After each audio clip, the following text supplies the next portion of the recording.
Starting the streaming. Initiating. Hello, everybody. Welcome back to Cap Divvy. Howdy, y'all.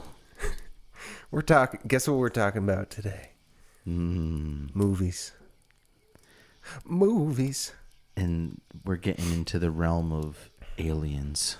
Yeah, lots of alien stuff today. Groundbreaking new film just hit the market. It's called Alien. We're gonna talk about Alien a little bit. We'll talk about Prey, which is newer. What is it, like half a year old or something like that? I'll find that out. And we'll see. We might chat about some other things too. But I saw some people talking about Ridley Scott a couple weeks ago, who I'm lukewarm about. He's made some great movies, classic movies. He's made some not so great movies. And I don't think I had seen Alien since high school, so I thought I'd give it a whirl. And I loved it. It was everything I thought, everything I heard it was over the years. And more, maybe. It might be my favorite Ridley Scott movie now. I think Gladiator might be the fan favorite pick. Ooh. Which was a great movie. Mm-hmm. I rewatched it a couple years ago. I think it's kind of outdated, but I don't know. Maybe not.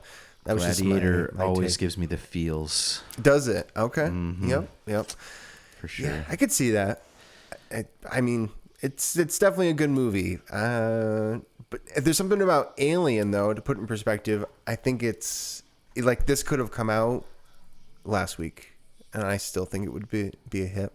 You know, wow. There's something about Gladiator that I was feeling it was outdated. I think that's the word I'll use to describe it. And okay. But this isn't about Gladiator. It's about Alien. Sigourney Weaver's first film, which is pretty impressive. Wow, really? Yeah. She did some ads, apparently. Starts at the top. Yeah, really. Yeah, she did a great job.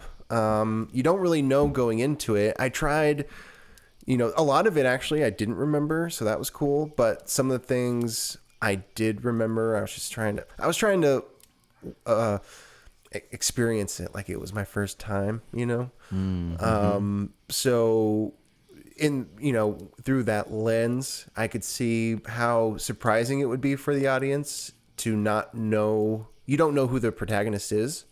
You probably think it's the captain, naturally. They probably thought it was one of the dudes, but it's not. It's the lady. It's one of the ladies. Yeah, and I felt like this was one of those movies that did a really good job with the heroine character. It did. Yep. She's just, it's very natural. Everyone in it just seems really natural. I think there was a lot of ad-libbed dialogue, like the eating scenes. I think there was a lot of just like Ridley's like, just chat, just talk, and we'll film, Had a really natural vibe. The clothing, they're wearing just Earth clothes. They're not wearing crazy space clothing. So a lot of the vibe is very, just natural. With obviously surrounded by technology, but it's not crazy technology. They're just, they've got some computers and stuff, but they're on a mining rig. They're miners. So, yep. I love this old, like late 70s, 80s technology where they would just show like lots of lighting, lots buttons. of lights. Yeah, I love that, and it's so classic. There's so many movies that have that. The things about it that are kind of outdated are still. It's very. I don't know. It's quaint. Yeah, it works. It's not tacky. But so I love the setting in that way. Just feeling like I think this was kind of, because this was in, what? I didn't think of this before, but I'm thinking this came out like the year after A New Hope, right? What is A New Hope, 77 or 78? Let's find out. That's a good question. It's got to be close. 1977. So right after it, right? So, well, this is 79. So they were probably in production. I think this Alien was in production for 3 years. So I'm thinking There was probably some influence there, but not too much. It was probably, I think Ridley Scott had a vision, and I think he went with the vision. I think he executed his vision. But the point in bringing up Star Wars was Star Wars A New Hope was the first time that people had seen space run down. There was a lot of, like, the ships are rusty and banged up, and like all of the previous visions of space tech was all pristine and clean and new. So A New Hope was different in that way. And then a couple years later, you get Alien. Similar kind of vibe, but there's just lots of details everywhere. They've got like pinups taped to the walls, and they have, coffee stains on the tables, and they've got, people chewing gum and smoking butts. And so I like the theory that this isn't an alternate history or future. So they cured cancer. So people did stop smoking, as we are today. Less and less people are smoking. I think in this future world Ridley Scott created, they've cured cancer, so people picked up smoking again. I think that's the deal. You know what I mean? Yeah. I think that's why they're smoking. Or it could be this was made in the late 70s and everyone's smoking. I don't know. One or the other. I also like the idea that this is in the same universe as Blade Runner. That'd be kind of cool. Oh. I think there's a theory. I forget what the company name is, but Blade Runner comes out 3 or 4 years after this. I believe it was after. Yeah, it is after this. And there's a company name that's said in Blade Runner that was in Alien or something like that. So there's some ties between the two. But interesting. Yeah, but just I'm not going to get into all of the stuff because there might be some viewers who haven't seen this. I would just say it's really scary. It's definitely super scary. The production holds up. It looks great. The vibe is strong. You got it's a slow. It steams. It slowly builds up, and once it gets going, it's gone. It's kind of exhilarating, right? Once this gets going, yes, you really get wrapped into the story and the thriller aspect of it. Yes. Yeah, and that's a good word for it. Like, I do think it's kind of a thriller mixed with a slasher film. Like, unlike Blade Runner, I don't think there's huge themes they're trying to deal with. I'll mention Aliens because I watched the second film in the series, which is there's now like maybe 6 of them or 7 of them now, not including the Alien vs. Predator movies. But is that Bilbo? It is. That's Bilbo. Oh my God. Bilbo's in this. God. Yeah, he's so young. This is like way before he gets the ring. But like I don't think he's trying to, put in big themes into the movie. You know what I mean? I think it's just a sci-fi thriller that turns into a slasher for the final act. But I would totally give it 2 thumbs up. I would totally recommend watching it. And then I did watch Alien 2, Aliens, and like I would say all of the opposite stuff. That was done by James Cameron. I didn't look into it. I don't know what happened with Ridley Scott, but it wasn't on good terms that James Cameron came into the picture. So much so that the cast or the crew was really, it was a very, it was not a good production situation between the director and the crew. They were, James Cameron's wife was the producer and she was on set a lot as well. And there was a lot of tension, apparently. So something was going on. I don't know what the deal was, but yeah, Aliens. Oh man, I'm never gonna watch that again. I would rewatch Alien with somebody who hadn't seen it. I might rewatch it years from now. If it came around. Sigourney Weaver's still in it though, right? She is, and she's great. She's still really good in it for sure. I can't remember the second one at all. I remember the first one being like a kind of a fun like date night movie because there's like jump scares and there's like kind of like some gory stuff that like gets your girl close to you. You know? Absolutely. Like, I don't know. Yes. I feel like it's perfect for that. That's totally worth mentioning. It's a great date night movie for sure. Yep. Yep, I agree. They got the woman protagonist badass, doing her thing. It's got all the stuff there. I think the ladies like this movie too. Yeah. I think so. We'll have to poll our audience, all you ladies out there. So, yeah, I don't want to say too much more about it. I recommend it. It's a lot of fun. I'm going to watch Alien 3.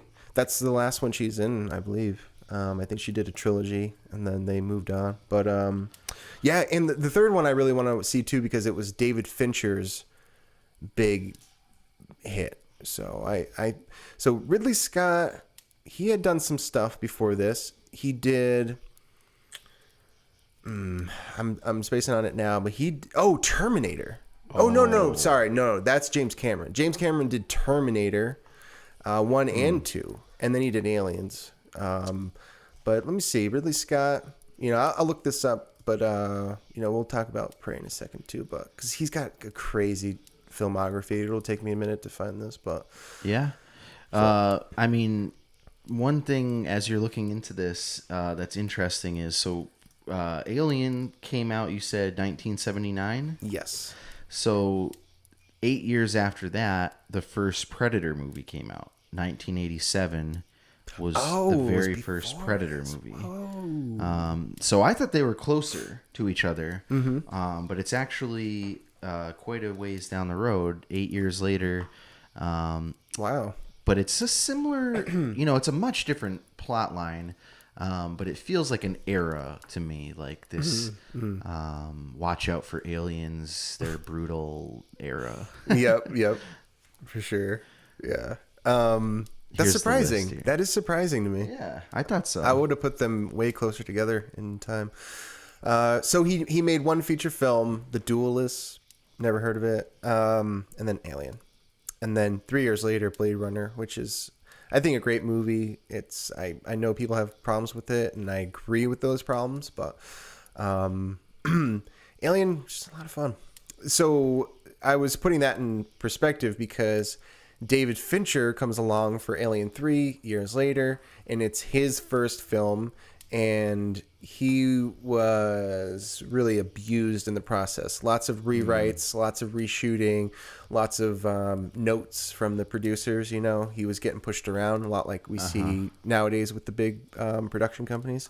So I don't get that, because he had done a lot of music videos, and when you watch his old music videos before he made his first films, David Fincher, you can see the style there, and it's gritty, and he's got cool cuts and cool manipulations of the film, and I just don't get why you would hire a guy for a reason. You see his style and you want that applied to your film, and then you push him around.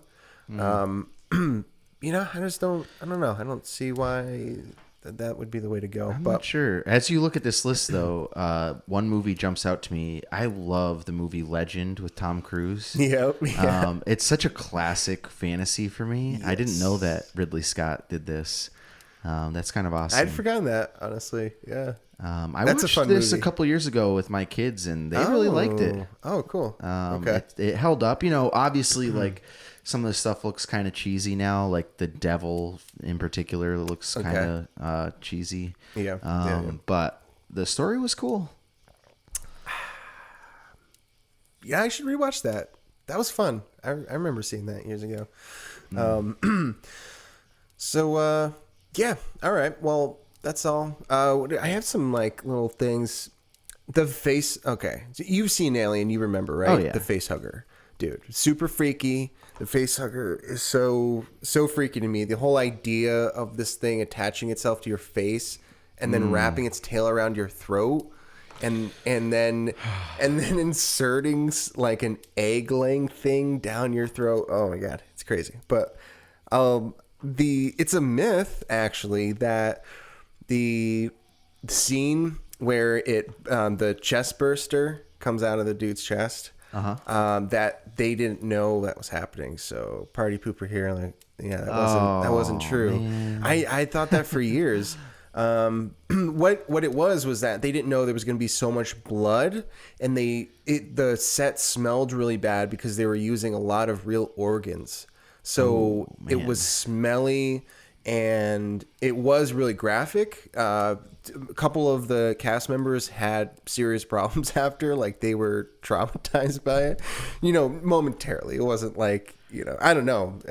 Apparently, several of them went home very angry and had a very hard time that night after filming. Like they were very truly upset by it. So, but it's a myth that they didn't know it was going to come out of the chest. So, Okay.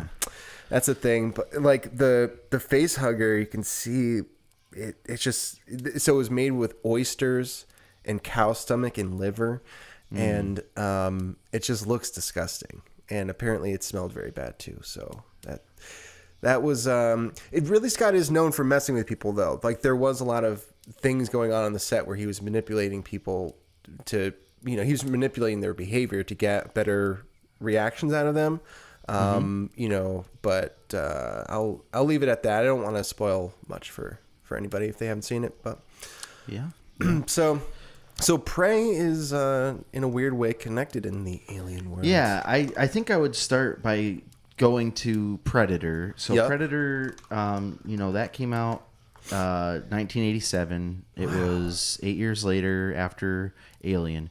So I loved Predator the first time I saw it. This was super intense to me. I really liked the action style of movie, that mid-'80s kind of action hero movie with the sci-fi element. I loved Arnold back in the day. He was just such a badass, and he's great in this movie. But to touch back on what we said about Alien, I don't think that Predator is a very good date night movie. I watched this with my wife, and It's I a had dude to. movie, right? Like It's a what? a dude movie. It's a dude movie, exactly. And she did not like it, and I had to beg her to watch through to the end because I just wanted her to see Arnold face off, Right? with Yeah. the Predator, Right. So if That's you haven't funny. seen this, less of a recommendation for a date night. This is more of a dude movie, I think. Correct me if I'm wrong, people out there, but I do think this is more of a dude's movie. I could see that now that you mention it. That makes sense. But going fast forwarding ahead, they've made some really bad Predator and Alien movies. Predator and Alien was one of the worst movies I've ever seen. Truly. But now in 2022, they made a new Predator movie called Prey, and it has a female heroine who ends up having to face off against Predator as the story unfolds. Her name is Naru. She's a Native American, and the story mainly involves her and her brother Tabe. I really liked this movie. I thought it was really fun. It's definitely a better date night movie. My wife really liked watching it with me. She enjoyed it. I liked the heroine aspect of it. I thought that she did a good job. I had a couple critiques on her acting, but it might have been more the director and how they were having her kind of portray certain scenes. But in general, the story was believable to me, as believable as a Predator movie can be. There was some, French settlers that were going through and wiping out all the buffalo, and there was a couple, topics like that in it. But they felt true to the time to me. It didn't feel too heavy-handed or kind of political. It didn't feel like that to me. Okay. There's also a lot of scenes with Naru, who's the main girl, and her dog, who's Sari. And a little fact about the show is they found a breed of dog called a Carolina dog, which actually is historically accurate to exist in this time period of Native Americans and the French settlers and all of this. So that was kind of cool. And the dog was a great character. And also, I really liked the relationship between the sister and the brother in this. I thought it was one of the better representations of a realistic brother and sister dynamic. Ooh, okay. It was, the main girl is she wants to be a warrior right from the beginning. That's like how they portray her. She wants to be a warrior. That's not necessarily the norm in her Native American culture, of course, but it's also not, rejected. Like they don't just tell her no, you can't do that. It's more like that's, why aren't you into medicine or cooking, kind of like trying to guide her towards that stuff. Of course. But her brother believes in her, but is very defensive of her in a way that a brother should be of his younger sister. I really liked that, and they had a lot of touching moments as the story goes on. I won't give any spoilers about how everything turns out, but it was very fun, and I particularly liked one fight that happens between the predator and a grizzly bear. Was pretty badass. Nice. So anyway, there's some really cool stuff going on in the movie. One of the things that was interesting is they used the same visual effects for Predator's infrared vision as they used from the original Predator. So it was the exact same from the 80s, like their imagination of what an alien's infrared vision would look like. And they kept that, even though all of the photography and the filmography was updated, beautiful cameras, like, it was very contemporary. When you were looking through the Predator's eyes, it was like you were back watching the original. Nice. I like that. I thought that was a cool touch. Because if that was updated, then it would be like, well, what's going on? Right. So it made sense. That does make sense. She's also fights with a tomahawk a bunch, and she like invents a tomahawk on a rope. So she like throws a tomahawk, pulls it back, catches it, and throws it again. That was pretty cool. It wasn't necessarily flawlessly executed. Yep. Keanu would have made it look more real. But she didn't train at Pterodactyl. No, I don't think she did. But it was cool. I liked it, and it worked for me. Like I said, it was a good date night movie. I would recommend it. We all need great date night movies. We can't get enough of them. Yeah, for sure. Everyone needs those. Yep, because you want to get the feels, but you don't want it to come at the sacrifice of like a good adventure, And I love a good adventure. Right. You can have both. You can have both. Exactly. Yep. So this was good, and I feel like anyone who's into Native American culture and that kind of aesthetic would really like this movie because it had a lot of that, and it was tasteful, I thought. Oh, that's not her. I'm putting up pictures with Aubrey Plaza next to the actress because they look so similar, and then I realized like, oh, that's her brother. It's not her brother, man, but it's a baby. Man. Yeah. Yep. Nice. I've been meaning to watch it. I just haven't gotten around to it. But there it is. Yeah, she's got the tomahawk on a string. Classic. Classic. Oh, yeah. So that's a big part of the story and her character and how she develops that. You cannot answer if it spoils too much, but I need to know. Do they team up at the end? No, God. No, that was how Alien... I'm going to spoil Alien vs. Predator for everyone right now because you should just not watch it. It's so bad. Yeah. But at the end of that movie, the Predator teams up with some chick, and it's so cheesy and bad. It makes no sense. But no, it doesn't. It really is like when I think of the worst movies I've ever seen, it's up there. Yeah, it's up there for sure. I can't think of anything that beats it right now. But I'm sure there's movies, but it's really, really bad. I think it was one of the first movies I saw where I realized movies could be really bad. Because I think when you're younger, it's like, you trust the people that are spending the $100 million to make a good movie. You know what I mean? And as you get older, you realize that doesn't always happen. So Alien vs. Predator was like shockingly bad. And they team up at the end. Yeah. Crazy. I mean, that movie was $70 million budget.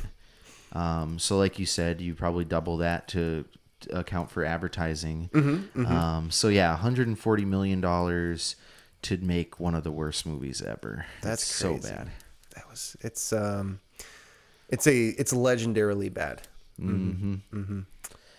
But yeah, all right. I'm gonna check that out. I would recommend. Has Leah seen Alien? Yeah, we watched that together when we were first dating, and she really liked Alien. Nice. And See, I also made her watch Predator. I think it was like within the same month. Right. And I was thinking in my head, like, this will be the same. Like, we'll have the same kind of like experience watching it, but it totally wasn't. It's that's funny. It makes sense though. I didn't think of it before, but it totally makes sense. Yeah. There's something about so I think Aliens is more like Predator in that way, where you still got Sigourney Weaver, you got Ripley, but and she has a daughter figure that she's watching over in it, but there's a ton of Marines. It gets really grating. Like, it was annoying. The movie is annoying because you have you seen Aliens? It's been a while, but Same. It had been, I think I saw both of them when I was in high school, and it had been a while, so I was watching it. It was really annoying because the Marines are all really dumb, and they're all just like dude bros, like, we're gonna mess them up, and then it's grating. After maybe half an hour, it starts to get repetitive. The build up doesn't make any sense. Alien, the first one, is really logical. It makes a lot of sense. The way everyone behaves makes a lot of sense. The situation they're in, how they got into it, and how they're all reacting to it. It just makes sense. But Aliens, from the beginning, the plot is, it doesn't make sense. It really doesn't. The way they get her back there is a plot hole. The way they get infected again, and the whole thing, it was really disappointing. So I'm gonna see Alien 3 though, and see how that holds up. You know what's funny about the trilogy too is the first three is that there seems to be a lot of disagreement over it. Like, some people love Aliens and don't love the first one a lot, and vice versa. Some people love the third one, some don't so much. So interesting. It's one of those things. I think it has to do with how young you were when you saw it. I heard some guys talking about it who were like, one guy was I think he said he was 9 and he saw Aliens in theater, and he loves that movie to this day, but he said it was crazy, like way too violent for him as a kid. And so, you know what I mean? That's a different impression than I had, for sure, watching it the other night. So, but but I don't know if, as far as movies go though, like, we've been keeping our eyes out for new releases. We don't have. I've looked around. Maybe I'm missing some town. I've been trying to find an art house theater around us that would have more movies that, you know, we might have. Like, I would have caught Bones and All in theaters. I would have caught Tar and Banshees of Inisherin. I would have seen all these in theaters back where we moved from last year. But where we're living now, we've got a number of nice theaters, but they're all blockbuster movies, which might be fine for the channel anyways. Like, you know, but we want to talk about movies we like. I bet Greenville has a couple of more independent movie theaters. I don't think they do. No, but like, they have, you know what they do have? They have a couple of theater production companies. Like, they have Stage Theater. Yeah, I did see that. But I didn't find an art house theater. We had one near, we're from Massachusetts, and there's one in Amherst that was great. The most snobby, pretentious crowd you'll ever be around. Oh yeah. But the movies that they had that would play for longer than 3 days were good. Northampton had a couple too, actually. They had that was my first. Yeah, that was cool. I loved what was that place called? The theater in Northampton. It closed down, but I can't remember. That was fun. I saw a couple strange movies there. Yeah, strange movies. I liked going with my artsy friends there. That was a neat theater. But yeah, there are no more. But so we'll see. Like, I I wish I saw the 3 I mentioned. I wish I saw those in theater. I think it would have been different. We're going to talk about Banshees of Inisherin sometime. We're going to watch that for the Oscar thing. Tar, I wouldn't ask you to watch Tar, to be honest. I might try and rewatch it and see if I was just maybe missing it. I love Cate Blanchett. I thought it was it was a very well crafted movie. It was kind of like Pinocchio, where it was like everything about this is right, and it seems like they executed what they were going for, but I'm just not feeling anything, the whole time. I just wasn't really feeling much. Have you seen that new movie, The Whale? I haven't. That's another one, dude, that played here for like one weekend. Like nobody saw it in our area, so it was gone so fast. I want to see it though. I want to see it. Yeah, that looked pretty good. I would watch that one for sure. I love Brendan Fraser. I still want to try Everything Everywhere All at Once. Okay. I know you said it wasn't very good, but I have that. I'll lend it to you. Okay. I should try rewatching that too, because there's some guys that we usually always agree on movie stuff, and it was like their favorite movie of the year. Huh. I don't know. Maybe I should rewatch it again before I say more. I don't know much about it. I really liked that woman who's the main character from Crouching Tiger. And she's actually in multiple kung fu movies. She's awesome. That I've really loved. So I was going to watch it just for her. Yeah. There's no real other motivation there. It's got the kid from Temple of Doom. Oh, I thought he was in The Whale. No. Oh, okay. No. He was just talking to Brendan Fraser. Yeah, Okay, I guess they are acquaintances. I got you. And I got that confused. Yeah. So, but I forget what his name is. But I love the Temple of Doom kid there. He's awesome. Yeah. You call him Dr. Jones, doll. Love that line. Yeah, he's great. So he's really good in the movie. They're all really good in the movie. But I don't know. It's just. It was a while ago I saw it. This was probably 5-6 months ago I saw it. So I haven't thought of it much since then. So I'm not really prepared to say much. Yeah, maybe we should talk about it, though. We could watch it and talk about it. It is up for some Oscars, so.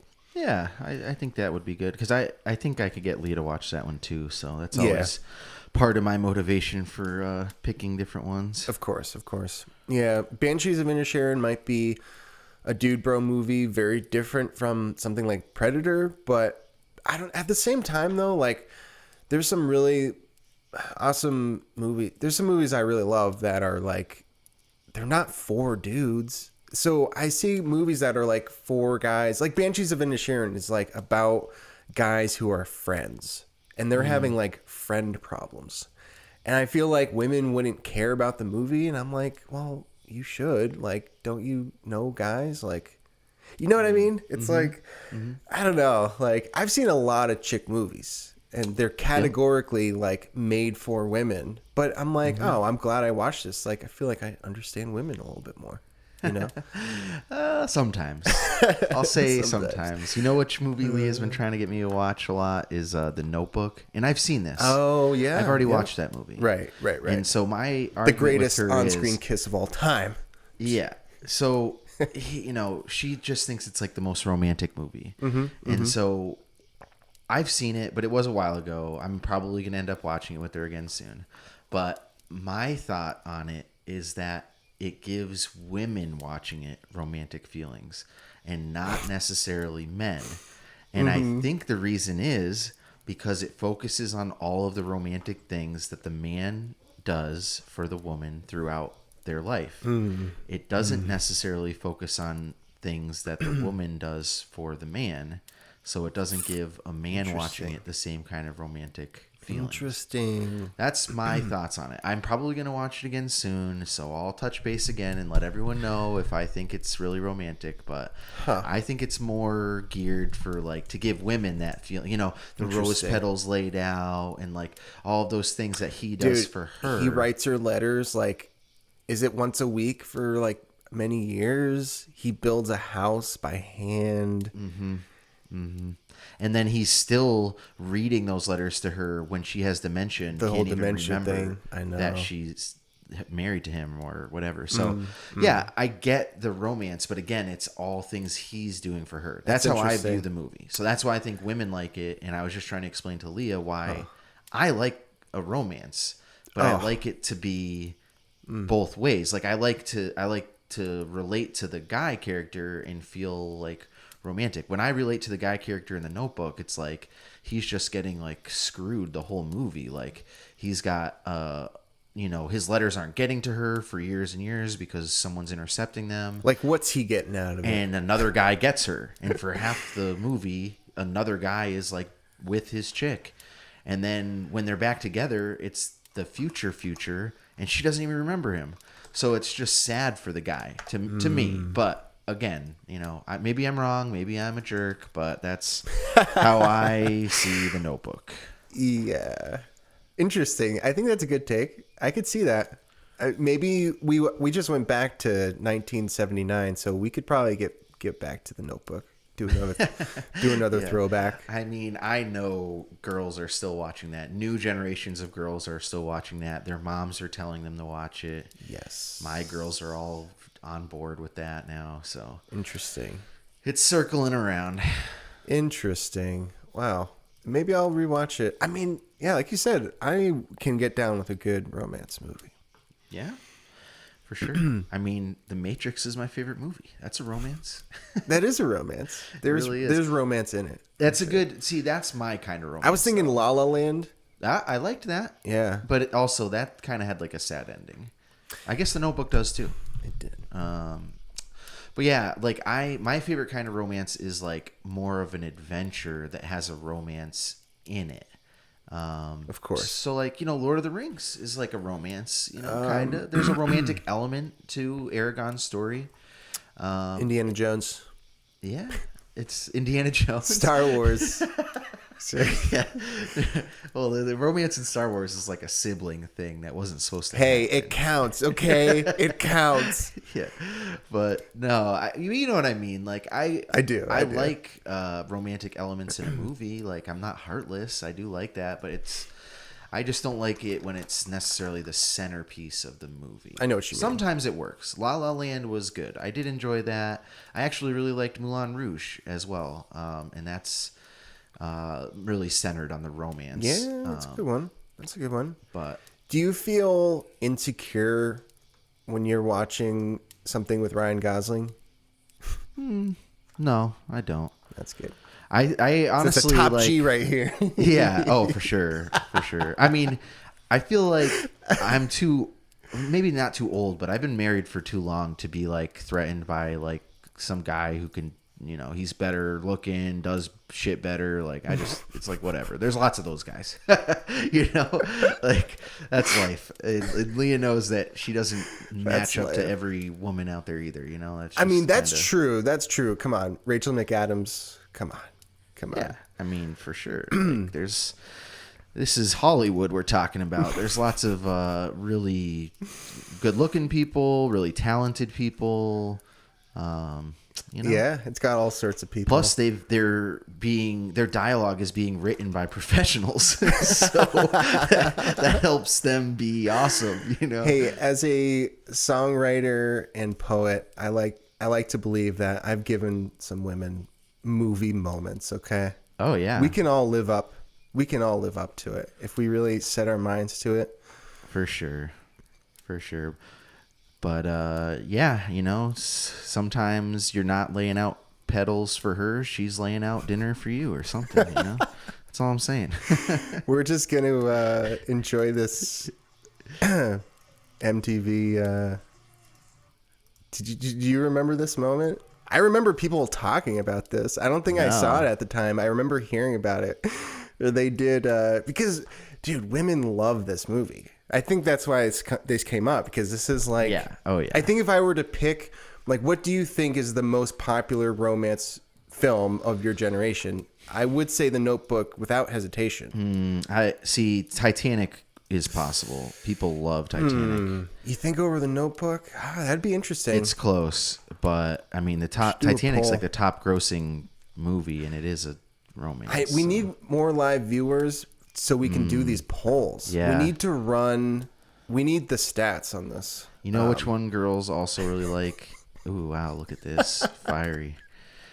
And the sound is off, but people are losing their minds right now. I like bet. every girl here is like, oh, look at young Lindsay. Oh my God. And she just lost her gum, I'm pretty sure. She's just, we can see her gums. Oh, he got it. See, he's chewing it. I oh, swear, you meant Rachel McAdams. I thought you meant Lindsay Lohan. Like no, the gum she fell lost out of her gum mouth. into Ryan Gosling's mouth, and then he was chewing it. I don't think that happened in the movie. No. But you know what other romance movie girls talk about a lot is A Walk to Remember. Oh, I think that's my sister's. I think that's her go-to. Yeah. Girls love that movie. Yeah. It's like, I'm going to die, but he still loves me. She has like a tumor or something. Yeah, something like that. And that actually, I liked that movie more. I love how we started talking about Alien. Now we're in the romance movies. A Walk to Remember. Come on. Hey, every boys have feelings too, okay? Mm-hmm. But yeah, no, she's got I think it's a tumor. Yeah. And he decides to spend the rest of her life with him, which is not the rest of his life. Yeah. You know? Yeah, they get married and all that. Oh, really? Yeah. Yeah. Oh, spoilers. If you haven't seen A Walk to Remember. Spoiler alert. Yeah. Yeah. No, I mean, a movie like this, you know where it's going. From, Yeah. like the first scene, you kind of get it. I mean, you just have to see the poster. Even the name. Like, what do you think the movie A Walk to Remember is about? It's probably a romance. Whereas, like, Prey, come on, what's that about? It's probably not a romance. No. I think also because I forget the actress's name, but she was a pastor's daughter as well. So I think my sister related to her. You know? Yep, for sure. Yeah, she's got the strong Christian roots in this story. That's right. Yeah. She doesn't want this bad boy to just like. That's right. Get in her shirt and stuff. Mandy Moore. Yeah, I forgot about that. That's true. Yeah. So back when movies had class. Yeah. Yep. Now it's just aliens eating people. But yeah, so maybe we could do like a. I guess we just missed Valentine's Day, so it's too late for that. Maybe next year. I'll watch one of these movies before next February. Nice. Yeah, it's it's good to have variety and taste. You know, just gotta. Yeah. It's also the thing about a lot of the movies and the songs that what it is about them that I particularly distrust is the narrow focus on emotions. Like you have such a wide range of emotions that you can draw from, and when I see only certain particular ones being like brought out over and over and over again, I distrust that.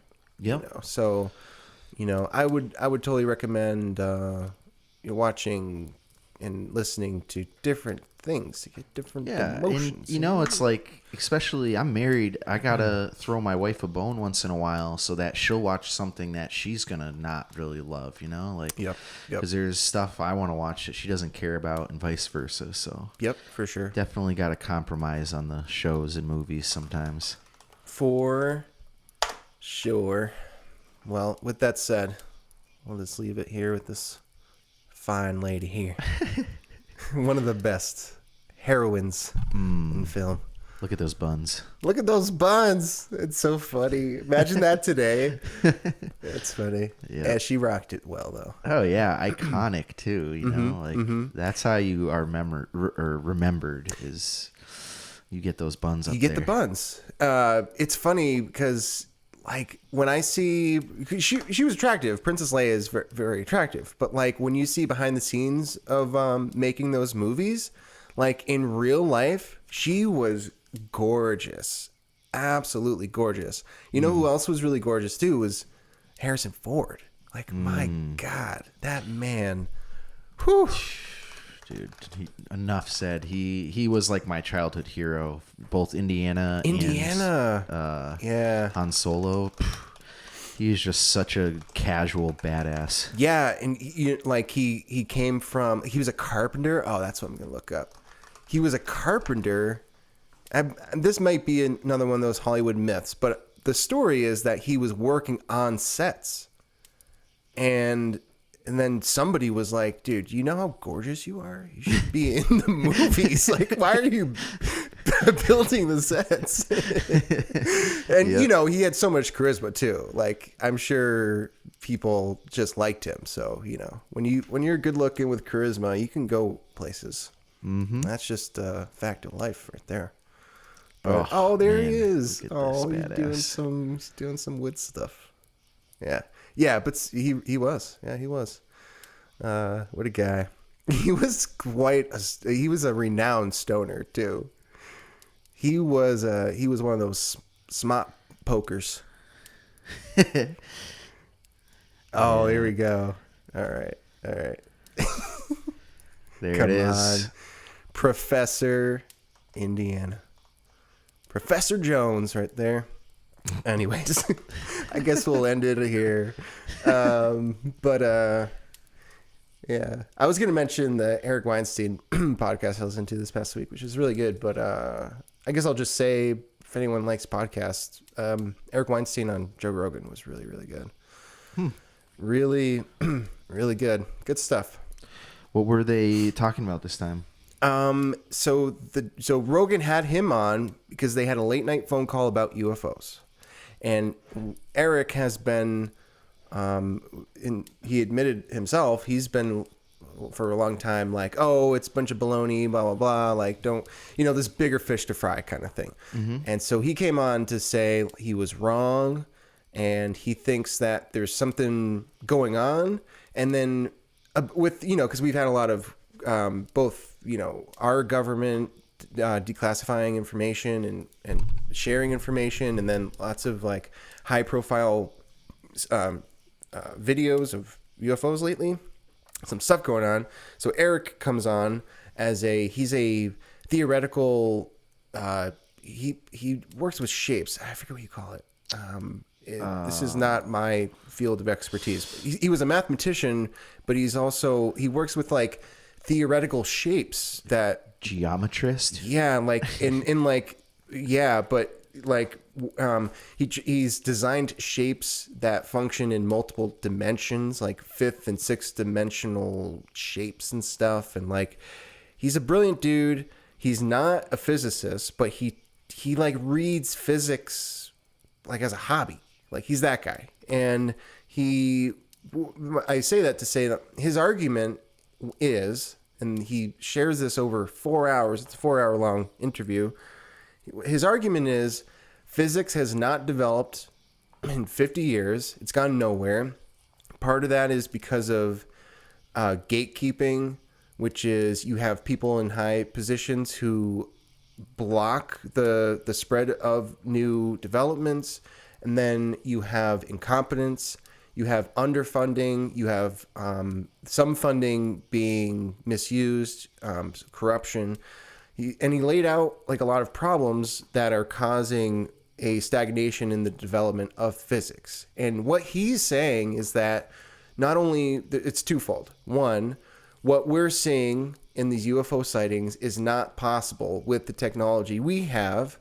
And the part of the reason he has to argue for so long about physics not developing is because some people say, and I'm one of them, like, well, what if they are secret projects by the government?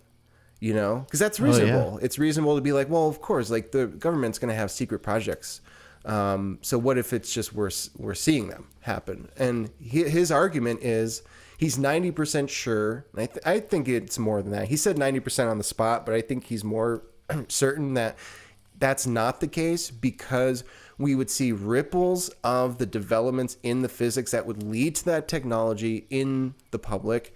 And there's no sign of great physicists being brought into these government projects. So he said, it could be that there are physicists who are leaving universities and being taken immediately, if not directly from universities, into these projects, so that there's no record of them, because we have records of all the physicists. You can look up all the physicists.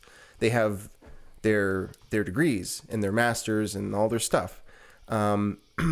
So it could be that the government is taking them out of these programs before they're on record as being a technically trained physicist and then working on these projects. But like, so does that make sense? Like, he's saying he believes in the UFOs now. He's seeing these videos. He doesn't believe they're the fake videos. He's hearing from people who are calling him and talking to him over the last 3 years in particular, but longer than that. But over the last 3 years, he's had a lot of people contact him and say, at a certain point, we'll let you see certain things so we can start disseminating information slowly to people. But and Sam Harris, he said, has also been contacted by the same people. Sam Harris backed out because they keep being like, oh, well, things came up and we'll fly you out next month. We'll fly you out next week. We'll do this, blah, blah, blah. Sam Harris backed out. He doesn't want anything to do with it anymore. Eric is saying he's still interested, but people are basically fucking with him. Like, they're just kind of like, he feels like people are wasting his time, but he just wants to know what's going on. The whole gist of it is, he's like, we need to start a civilization in space. He's really scared of a World War III.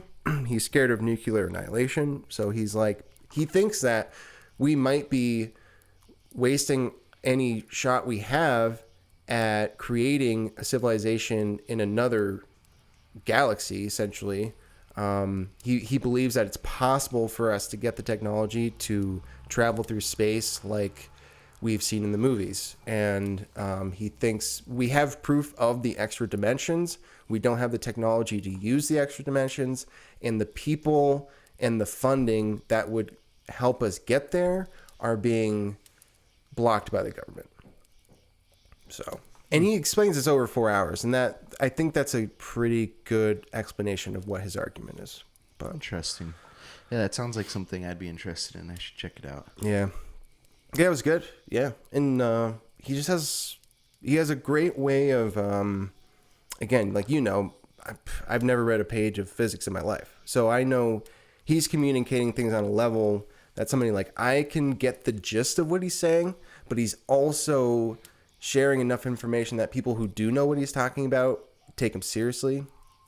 You know what I mean? Like, you have to walk that very fine line between not shutting out 98% of your listeners in the first half hour, but also seeming credible. And he says over and over again, like, I'm not a physicist, but like, where are the physicists who should be doing this work? And it's sobering in a lot of different ways. His take on nuclear war being possible, and like the whole Ukraine situation. He's Jewish, and he has Ukrainian ancestry. So he has a particular view on that. Yeah. He basically thinks our world governments are led by either they're one of three things. They're incompetent, evil, or both. But he really likes Camp Divvy because we're out of this world. So we can go from Alien to Harrison Ford just like that. But a little Notebook in there, a little bit of Eric Weinstein. I totally forgot this was on screen that whole time. I'm not taking it down. It's up for the rest of the stream now. That's funny. But yeah, it was really, really, really fascinating little podcast there. It was one of the best. I love Rogan. I think he's totally. I don't get people's. I get extremist ideologues who don't like him. I get that, but like, I don't get people not taking him. You know, like, I don't know. There's like a taboo around it where it's like, oh, the Joe Rogan oh, you heard that on the Joe Rogan show. It's like, yeah, like he has guests. Like, I don't know, he talks to people. He has like the best guests in the world, right? And they range from he had a beekeeper on a couple months ago, and I was like, oh, I'll check this out for a few minutes. What's she up to? Dude, so fascinating, so interesting. And he's very relaxed, and he's a great conversationalist. And it's like, you know what I mean though? Like, people have this thing about Rogan, and I don't get it. Well, he's like basically like like a Jay Leno or like any one of those talk show guys, except he can draw from anyone. Like he's not afraid to have people on that are going against the curve in all sorts of different fields. Yep. And he's not an overly opinionated person, which I think is why a lot of that works for him. He has some, pretty hard opinions on things, but he's very interested. He's not super pushy though, right? Right. He's very interested in other people explaining in detail their perspectives on all of these different things, which it really helps the listener to understand what these people who are usually professionals in their fields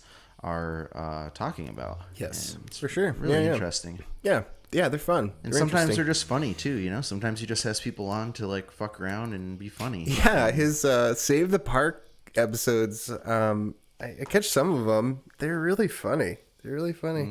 Like I don't know. He just seems like a dude. Like he's just like a guy who has this thing where he gets to interview people and have his friends on. It's fun. It's lots of fun. And once in a while, they just blow me away. Once in a while, they're just so crazy, high quality conversations. This was one of them. It's one of the best podcasts I've ever heard, ever. And Eric Weinstein's been on there maybe 4 or 5 times now, and they're always very good. The last time he was on there, it was a bit much. He has some personal things going on where he's been betrayed on institutional levels several times very publicly back when he was a younger man. And he's kind of like trying to gain some of the legacy he deserves.